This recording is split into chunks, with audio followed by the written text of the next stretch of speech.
Welcome back to my channel, everybody. So today we're gonna do a Sunday in my life. I have a haul to do, and then I have some book stuff that I want to talk about. But I just cleaned my room, like deep cleaned. I vacuumed, took off my sheets and washed them, did my laundry, put my laundry away and all that stuff. I took a shower and I did my makeup. I never do my makeup, like, ever, and I just felt like doing my makeup. So the first thing I want to talk about is the haul that I have. So I went to Ulta because I needed to like restock on stuff. So let's go through what I bought. Oh, I also went to Target and I only got one thing from Target, which is this pink desk mat, because I need a new mat for my desk that isn't as big. The one I have right now on my desk is black and it's like super huge for no reason, and I don't need one that big, so I'm gonna get rid of that one or give it to my mom probably, because I just bought her a PC, her early Mother's Day present. And then I'm gonna put this one on my desk. And then at Ulta, I just did a lot of restocking stuff because I needed some more like shampoo and conditioner, I needed some more mascara, I think a couple skincare stuff, and then like something for when I take a shower. So the first thing I got was the Tree Hut Moroccan Rose body scrub. This is my favorite body scrub ever. I also love the way that it smells. Ooh, okay. I just wanted to get a whiff. Why did you have to be so crazy? It just smells so good.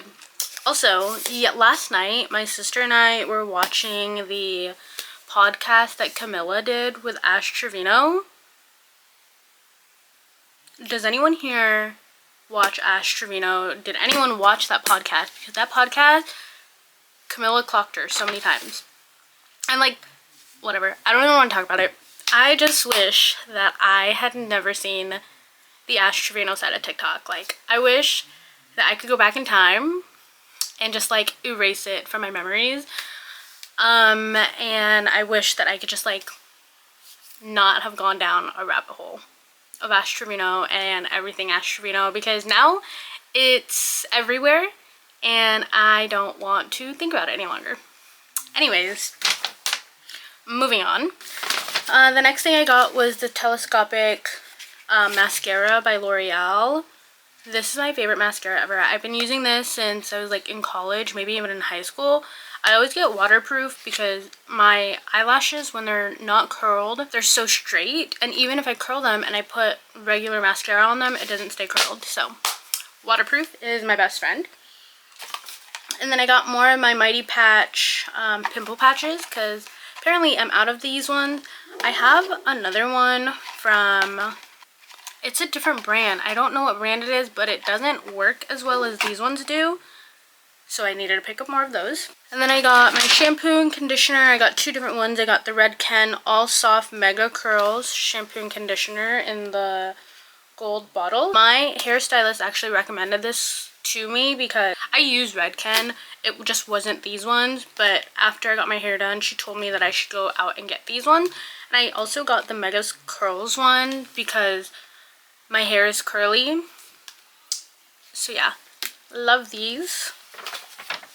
The next things were the Red Ken Blonded shampoo and conditioner. It just looks like this because I do have a balayage and it's like a blonde balayage. You can't really tell because it's like growing out, so I need to get my hair done soon. But I got this to use. I used this only like once a week maybe, and then throughout the week when I'm washing my hair, I use my All Soft Mega Curl shampoo and conditioner. That way I'm not drying out my hair too much, because purple shampoo dries out your hair a lot and it's not good for your hair. But I use it once a week and it just helps kind of like refresh the color in my hair. And then going along with these two things, I got the Blondage Express Anti-Brass Mask. So like every other week when I'm washing my hair and I'm using my purple shampoo, instead of using the conditioner, I'll go in with the hair mask instead. And I'll use this, and this also just helps kind of maintain that color in my hair, because girl, there's no way I paid like $450 to let the color go away and be non-existent. So I use these every other week, which is, it's so crazy because the French teacher at my school, she also gets her hair done. She gets blonde her hair, right?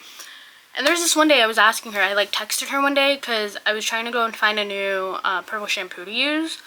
And I asked her and I was like, oh, what brand of purple, like how often do you use purple shampoo? Which one do you use? Blah, blah, blah. Because I'm trying to go out and get a new one because this is what my hairstylist recommended, blah, blah, blah, whatever. And she was like, oh, you listen to what your hairstylist says and you get what your hairstylist told you to get? Yeah, girl, I did not pay $450 for my blonde balayage to not listen to my hairstylist. What are you talking about, woman? Anyways, yeah. And then the last thing I got is actually not for me, it's for my mom, but I got her the Advanced Nail 92 All-in-One Cream. She's trying to find a Korean moisturizer. Oh, this is by CosRX, obviously. I use the CosRX Snail Mucin. Is CosRX even Korean? Let me look this up, actually. Pause. Is CosRX Korean? Okay, yeah, CosRX is Korean. And my Ulta near me just started carrying like some Korean skincare brand in December, but they don't have a lot of, what are they called, moisturizers. And I saw this one and I love CosRX and I love the Snow Mucin, so I decided to get my mommy this one. Anyways, that's all I got from Ulta. The next thing that I want to do is talk about my February TBR. I actually did something that Sarah Caroli has done on her channel, which was have my Instagram followers on my bookstagram choose my February TBR. But the first two books that I put up on Instagram are these two. So the first book on the left side has a hockey stick and a gold medal, so it's like a hockey romance. There's a ton of hockey romance books out there, so I don't know if you guys would be able to guess it. And then the next book I put was a handyman and a house. I don't even remember. Honestly, I put these up on my story 2 weeks ago and I don't even remember what these books are. But, oh, so I put up The Gram Effect and Love Redesigned. So there were 71% for left and 29% for the right book. So the first book that is going to be going onto my February TBR is going to be The Gram Effect by Elle Kennedy. I actually really like Elle Kennedy's hockey books. I read the Off-Campus series with, so The Deal, The Mistake, The Score, The Goal, and The Legacy. I read those books and I loved it, and this book is supposed to be set into the same universe as those books, so I'm excited to add this to my list for February, even though it is February 9th, so we're like a week into February and I'm just making this, but that's the beauty of it all. That's the beauty of the chaos. Anyways, the French teacher at my school read this and she loved it, obviously. Anyways, the next two books I put up this emoji and then a red blood drop for the left book, and then the right book I put a snowflake and then a little red car. And those books were actually, let me look, Bad Blood on the left and then The Crash on the right. I feel like I did good with those emojis. But my bookstagram followers, the left side said 38% and then 62% for the right, which was really what I was hoping for. That means we're adding The Crash by Frida McFadden to my February TBR. This is Frida's newest book that just came out like a week ago, I think. So I'm excited to add this to my February TBR. So for The Crash, so it looks like there's a woman named Tegan who's 8 months pregnant and she is wanting to like get out of the town that she's living in and like start new. So she starts driving and doesn't realize that she's heading straight into a blizzard. So then she ends up being stranded in Maine and is rescued by a couple who offers her a room in their warm cabin until the snow clears. But obviously plot twist, something's not right, crazy stuff starts happening. I love reading Frida books. I said this in my other video, and I will say it again. I will say it until I hit my grave. Frida, her mystery thriller books are just so easy to read because they're so fast-paced. Even though sometimes, like, I can kind of guess, like, what's gonna happen, I still devour it, and I don't know why. I don't know what she puts in her books, but I eat it up. Anyways, the next 2 books, let's see here. So for the next 2 books, on the left-hand side, I put the director cut thingy. I don't know what that's called. And then I put a red heart. And then the right book, I put this emoji with a red heart as well.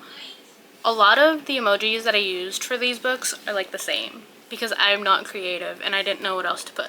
But those 2 books ended up being How to End a Love Story on the left side and then Not in Love by Ali Hazelwood on the right side. And according to Instagram, 38% of you guys said the left book, and then 62% of you guys said Not in Love by Ali Hazelwood.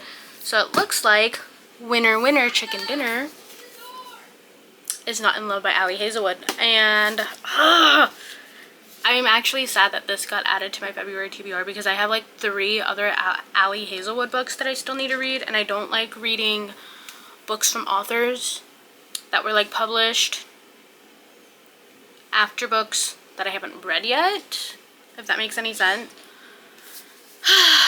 But it's okay. Ooh, I did not realize that this came with that. But anyways, so it says Rue Seibert might not have it all, but she has enough. A few friends she can always count on, the financial stability she yearned for as a kid, and a successful career as a biotech engineer at Klein, one of the most promising startups in the field of food science. Her world is stable, pleasant, and hard-fought, until a hostile takeover and a defensively attractive frontman threaten to bring it all crumbling down. Eli, Kilgore, and his business partners want Klein, period. Eli has his own reasons for pushing this deal through, and he's a man who gets what he wants, with one burning exception, Rue, the woman he can't stop thinking about, the woman who's off limits to him. Torn between loyalty and an undeniable attraction, Rue and Eli throw caution out the lab and boardroom windows. Their affair is secret, no strings attached, and has a built-in deadline, the day one of their companies prevails. But the heart is risky business that plays for keeps. This actually sounds really good. I'm excited to read this. I love Ali Hazelwood's books because they're always STEM related, and you don't see a lot of romance books that are STEM related. So I'm super excited to read that. Moving on to the next book. On the left side I put a light bulb with a little island, and on the right book I put a ninja, kind of like a spy, with a crown, a king, okay? And these 2 books were Light Lark on the left and then Powerless on the right. And I'm actually intrigued to see the winner of this because I want to read both of them so bad.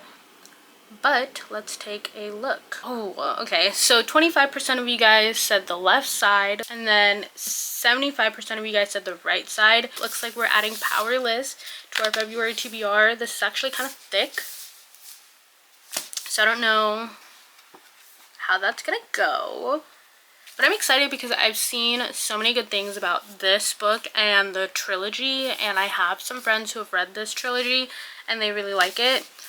But basically, there's like different kinds of people. So there's the elites and the ordinaries, and basically there's this girl named Peyton who is part of the ordinary, and she's posing as a psychic to blend in with the elites until she saves one of the princes, Kai, and then she's thrown into the Purging Trials, which is a brutal competition showcasing the elite's powers. Like, remember, Peyton is not an elite, she doesn't have powers, I think. But yeah, I'm excited. I haven't read like a fantasy romance in so long, so I'm really excited. The next 2 books, so on the left side I put a queen, and then I put like a silhouette of a person, and then the right hand side I put a ticket and like a carnival tent. So these 2 books were Queen of Shadows and Caraval. And according to my bookstagram, the left book got 62%, And then the right book got 38%. So that means that we are finally adding Queen of Shadows by Sarah J. Maas to my TBR. I'm so excited because I read the first, like 4 books? So Throne of Glass, Assassin's Blade, Heir of Fire. Maybe that's only 3. I don't know. But I read those books, the first books that comes before this one, and I devoured them. I ate them up. So I'm so excited to finally dive back into the Throne of Glass series. I'm obsessed. I was not a big fantasy reader growing up. Like, I wasn't into fantasy. I wasn't into fantasy when I was a kid, when I was in high school. Never read in college. I honestly didn't even read in high school, actually. I only read what I needed to for school, and that was it. And then I started reading again recently, a couple years ago. And then I started diving in to fantasy, like last year or the year before. So I'm excited. I'm so excited. The next 2 books. This one was weird because one book was a romance and then the other book wasn't a romance. So, like, if you could tell, so when I did The Graham Effect and Love Redesigned, those 2 are romances. And then when I did Bad Blood and The Crash, those 2 are, like, mystery thrillers. And then How to End a Love Story, Not in Love, those 2 are romances. And then Light, Lark, and Powerless, those 2 are, like, romantasy books. Queen of Shadows and Caraval, those are also romantasy books. So, these next 2 books, super weird because one's a romance book and then the other one I think is like a literary fiction book according to Goodreads. But anyways, on the left side I put a doctor's coat with a heart envelope, and then on the right hand side I put a hockey stick and then tree. So those 2 books, on the left-hand side we had Yours Truly by Abby Jimenez, and then on the right-hand side we had Beartown by Frederick Bachman. And I'm really hoping that I read Beartown, that I add Beartown to my February TBR, because I have been thinking about that book non-stop since December. I said this in my last video, I said it in my very first video. I've been thinking about Beartown forever. So, let's see what my bookstagram said. So the right hand side got 25%, sadly, and then Yours Truly got 75%, which I'm still excited about because I love Abby Jimenez books. I love Abby Jimenez. Abby Jimenez books are so easy for me to read. I read them so fast, it's like not even funny. But I think this is part of a standalone series. Let me look. This is the second book in the Part of Your World series. So I've read the first one. They're both doctors, and they start exchanging letters at work and going on lunch dates. And then Jacob, the guy doctor, he gives Brianna a kidney for her brother. So yeah, sounds good. I'm excited because I love Abby Jimenez books. I'm also really sad that I'm not going to be reading Beartown because I have been thinking about Beartown forever. I have one more book that is on my TBR. Oh, no, there's actually one more that Instagram voted for. So for these two on the left-hand side, I put a church with a broken heart. And then on the right side, I put a letter, like a mail, an envelope with a red car. And these 2 books were Happily Never After by Lynn Painter on the left-hand side, and then You with a View by Jessica Joyce on the right-hand side. And, this was not close. But 62% said the left side, and then 38% said the right side. So, Happily Never After by Lynn Painter is going to be going on to my February TBR, which is nice because this is a short book. I think this is only 275 pages, so this is going to be super easy to read. Super fast to fly through. But basically it's about this girl who finds out before her wedding that her fiance, the guy that she's about to marry, has cheated on her again. Okay, girl, the first time that he cheated on you, you should have called it off, okay? Someone ends up showing up at the wedding and objecting at the wedding. So then these 2 people start working together and they start going from wedding to wedding and are basically like dates to these weddings, and they spend more and more time together and they start falling in love. I'm excited. And then the last book that I have to add to my TBR is a book that I'm reading with my friend Jonna again. We're going to read another book together this month, and we chose The No Show by Beth O'Leary. This has been on my TBR for like ever. I think ever since I started getting back into reading, this has been on my TBR. But anyways, this book is basically about these 3 women who are strangers who have been stood up on Valentine's Day. And they've all been stood up by the same guy. And they all forgive him for standing them up on Valentine's Day. All 3 of them. And then I guess it's just finding out if they're all gonna fall in love with each other. Like all the girls with the guy. I don't know. But these are the books that I'm gonna be reading this month. This is a lot of books. It's a lot of books, and I'm definitely not gonna get through all of them in February, but we'll see how many I can finish. Anyways, that's all I have for you guys. Next weekend I think I'm gonna actually post a longer video because I have mid-winter break next weekend, so I have a 4-day weekend. So I'll have more time to film. And I'm hoping to film a 24-hour readathon, so hopefully I can do that next weekend. Yeah, that's pretty much it. Now I have to go and get my laundry. Anyways, thanks y'all for watching. If you have not already, hit that subscribe button, hit that like button, turn on that bell so that you can get notifications when I post a new video, and I'll see you in the next one. Bye guys!